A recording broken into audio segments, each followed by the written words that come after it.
Hello and welcome to Tag Tuesday, in which I present a book Steve hasn't read, book tag. Thank you to Matthew of Mayberry Book Club for creating this brilliant tag. I will leave a link to his original tag in the show notes below.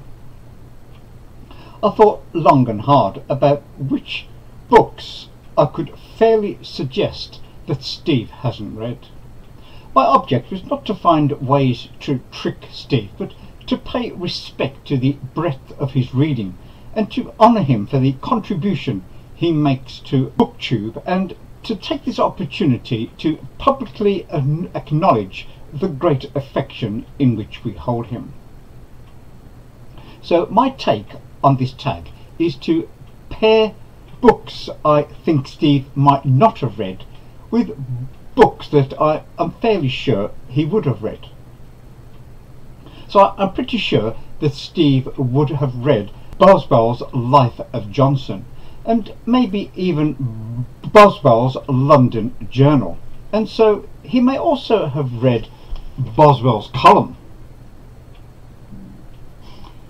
being his 70 contributions to the London magazine under the pseudonym of the Hypochondriac from 1777 to 1783. The first edition was published in London by William Kimber in 1951, so it is possible that Steve has also read this. I'm pretty sure that Steve would have read War and Peace by Leo Tolstoy and The Rise and Fall of the Third Reich by William L. Shirer, and so he may also have read Love and Hatred by William L. Shirer, subtitled The Troubled Marriage of Leo and Sonia Tolstoy. It was published by Simon and Schuster in 1994, so it is possible that Steve has also read this.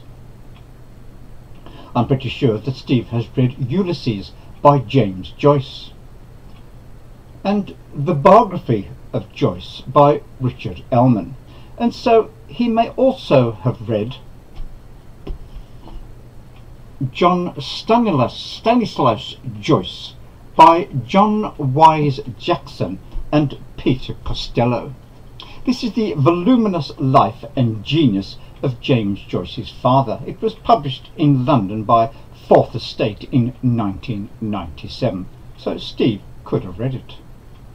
I'm pretty sure that Steve would have read the Flashman series by George MacDonald Fraser, and even Tom Brown's School Days by Thomas Hughes, from which Fraser extracted the character of Flashman, and so he may also have read The Pyrates by George MacDonald Fraser.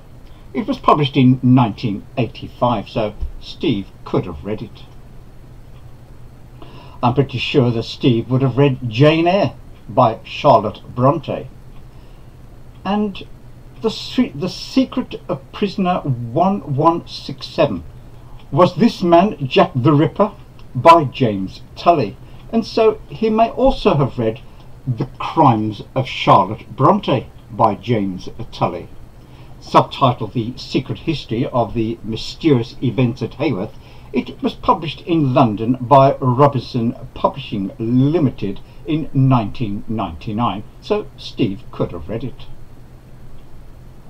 I'm pretty sure that Steve might have read the biography of Sir Donald Wolfett, CBE, by Ronald Harwood, and so he may also have read Cesar and Augusta by Ronald Harwood.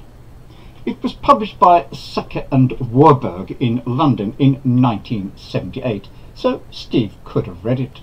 It is the story of Cesar Frank and his pupil Augusta Holmes, who inspired Frank to become a great composer.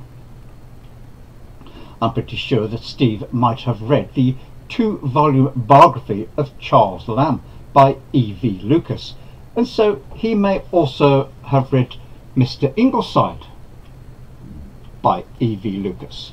It was published in London by Methuen and Company in 1910, but went through 19 editions up until 1926, so Steve may have come across this in the Pyrates bookshop.